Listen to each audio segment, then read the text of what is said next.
જય શ્રી કૃષ્ણ।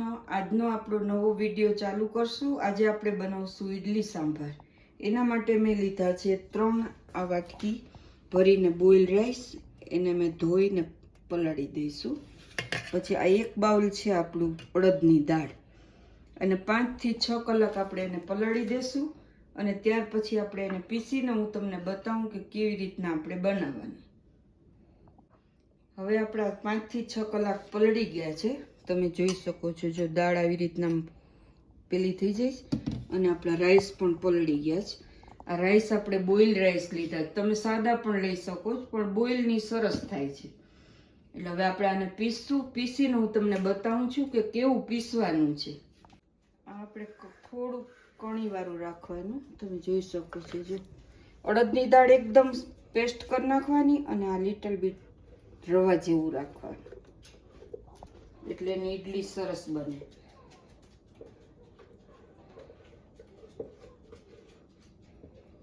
ભાર માટે આપણે દાળ પલાળીને રાખી હતી, તુવેરની છે। એની અંદર બધું વેજીટેબલ નાખીને આપણે એને બાફવા મૂકશું અને ત્યાર પછીની આગળની પ્રોસેસ હું તમને બતાવું છું।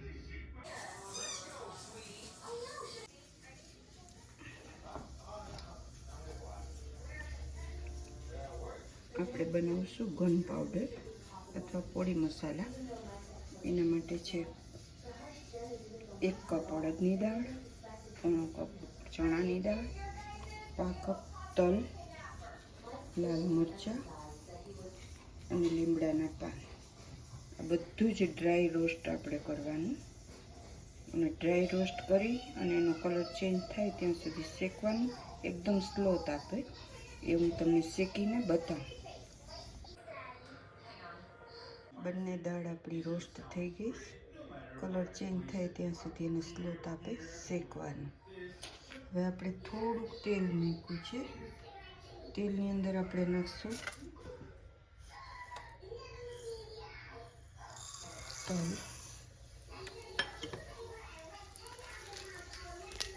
લાલ મરચાં અને લીમડાના પાન। આ બધું શેકવાનું।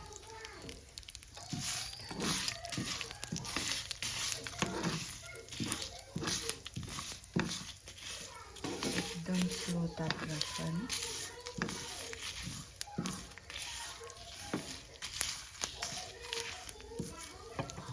પ્રથમ આપણે આની અંદર મરચાં, લીમડો અને તલને પીસી નાખવાના।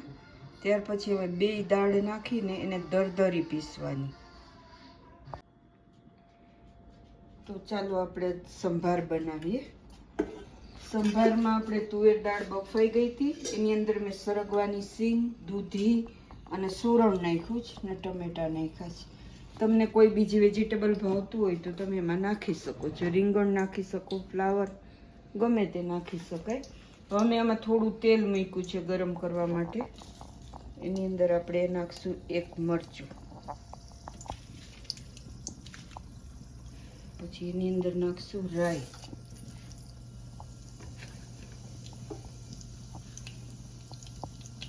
એની અંદર નાખશું મેથી, એની અંદર નાખશું અડદની દાળ,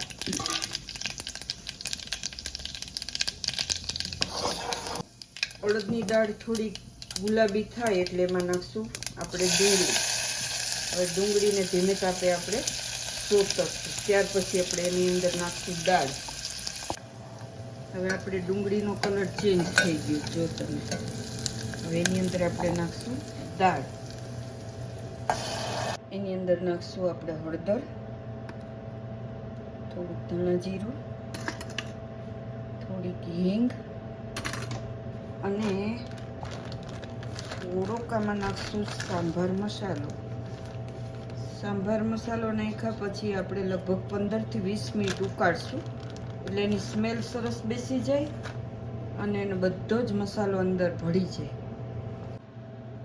હવે આપણે પાણી ગરમ મૂકી દીધું છે, એની અંદર આપણે મૂકશું ઈડલી। ઈડલીનો આથો આપણો આવી ગયો છે।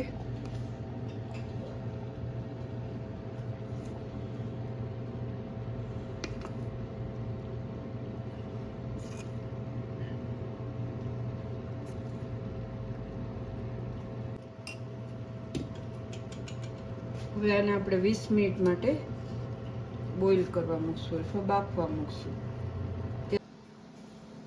તો ચાલો આપણું ઈડલી સાંભાર અને પોળી મસાલા અને ચટણી રેડી.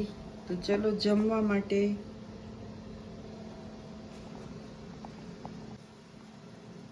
તો ચાલો હવે આપણે નેક્સ્ટ વિડીયોમાં મળશું. બધાય ચાલો જય શ્રી કૃષ્ણ. અને બધાય ઘરે બનાવજો. તમને સારી લાગે તો લાઈક કરજો, શેર કરજો અને સબસ્ક્રાઈબ કરજો. તો ચાલો આવજો, પાછા ફરી મળીશું.